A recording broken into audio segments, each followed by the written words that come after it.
Hey everyone, and welcome back to the channel. Today we're stepping back in time to explore one of the most tumultuous periods in human history, World War I. Welcome to our quick dive into the causes of World War I.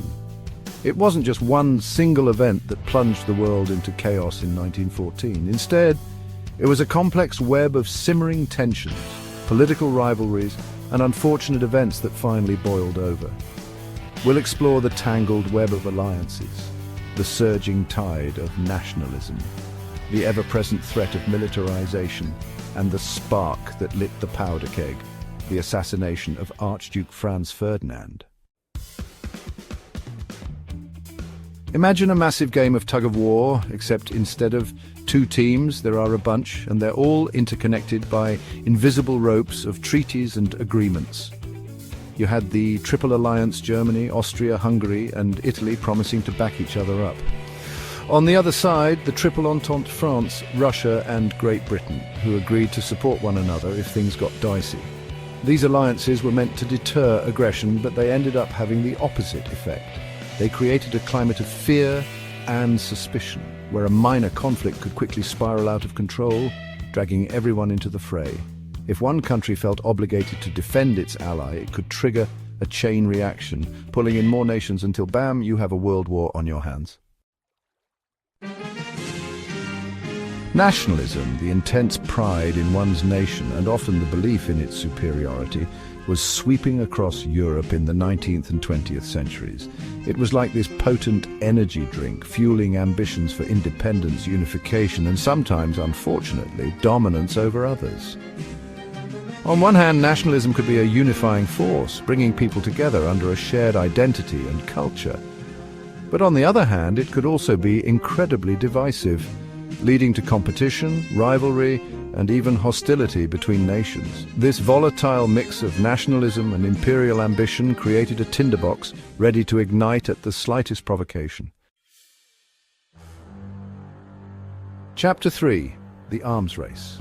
A dangerous game of keeping up. Imagine a room full of people, each holding a water balloon. They're all smiling, but their smiles are strained because they know that if one person throws their balloon, everyone else will too. Countries, particularly Germany and Great Britain, were engaged in a fierce competition to build bigger, better, and more powerful militaries. It was a vicious cycle. One country would increase its military spending, prompting others to do the same, leading to a terrifying escalation of military might. This obsession with military strength wasn't just about defense. It was about projecting power, asserting dominance, and deterring rivals. With all that military hardware just sitting around, the temptation to use it to flex those military muscles became almost irresistible. Chapter 4. Sarajevo. 1914.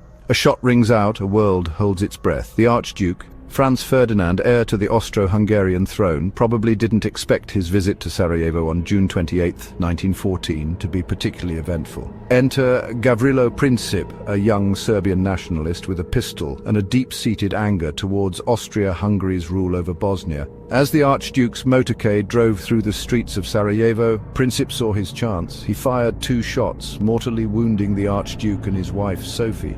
In the context of the already simmering tensions, the assassination of Franz Ferdinand was like dropping a match into a pool of gasoline.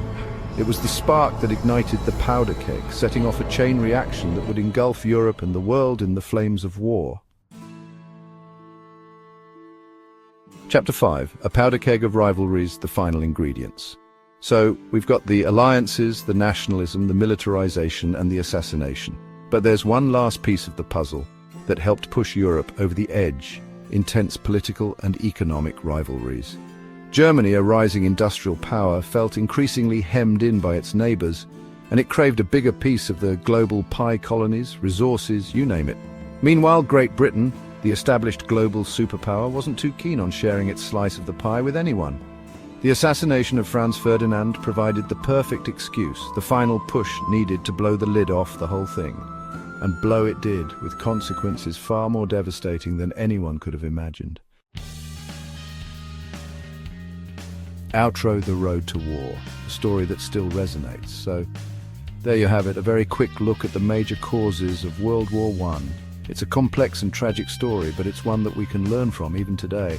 By understanding the mistakes of the past, perhaps we can avoid repeating them in the future. Thanks for watching. If you found this video helpful, don't forget to like and subscribe for more quick history lessons. Leave a comment below on which historical event you'd like us to cover next.